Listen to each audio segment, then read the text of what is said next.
speaking of capitalism and companies getting ahead or not getting ahead, we got to turn to Disney, because Disney's been having a heck of a time. I mean, you look at the stock price, right? And what's happened? Oh gosh, like in the last 5 years, that stock price has gotten cut basically in half. And so there's a reason for that.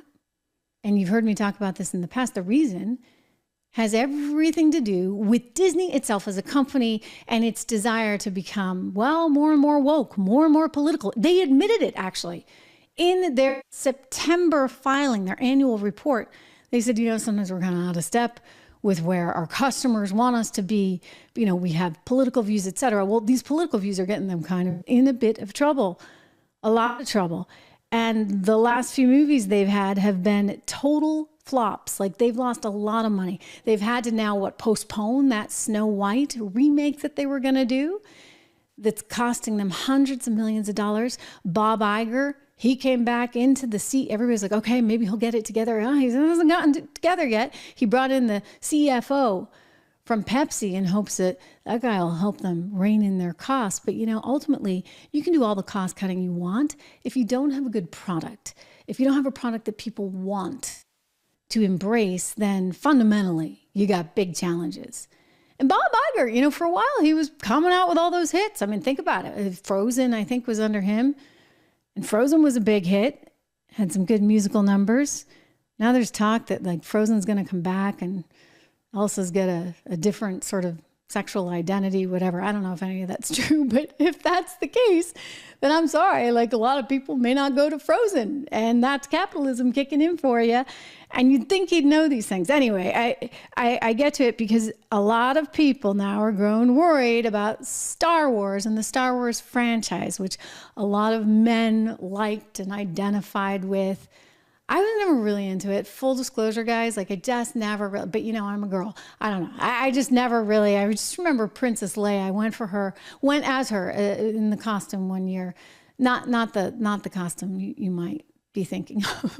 The white costume, right? With the Princess Leia buns when I was a little kid. That was sort of the extent of my Star Wars experience. I remember seeing it in the movie theater and it just kind of went over my head and I was like, whatever.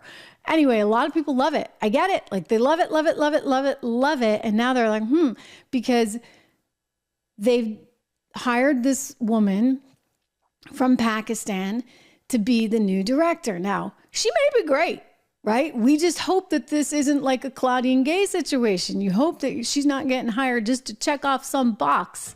You hope she's getting hired because she's going to make one heck of a film. But in this day, the desire to create a great product and make a heck of a film seems to be taking the second seat to actually creating a product that would be woke enough. So here she is. Here's the CNN introducing her, this woman who's from Pakistan, as I said, and she's going to remake Star Wars. Here's Sharmeen Obaid-Chinoy.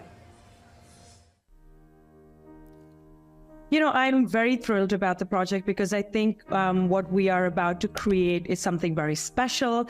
And we're in 2024 now. And I think it's about time that we had a woman come forward to shape the story in a galaxy far, far away. Okay, so a woman's going to do that. So does this mean no Princess Leia in the chains and the gold costume?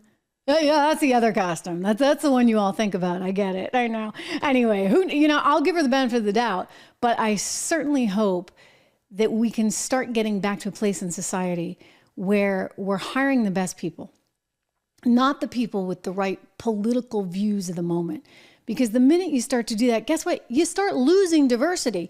Heads up, guys. You know what? Harvard University, their corporation, as it's called, very, very secretive, their board, their trustees, their problem was that they all thought alike. Not that they weren't physically diverse. I mean, you have the physical diverseness.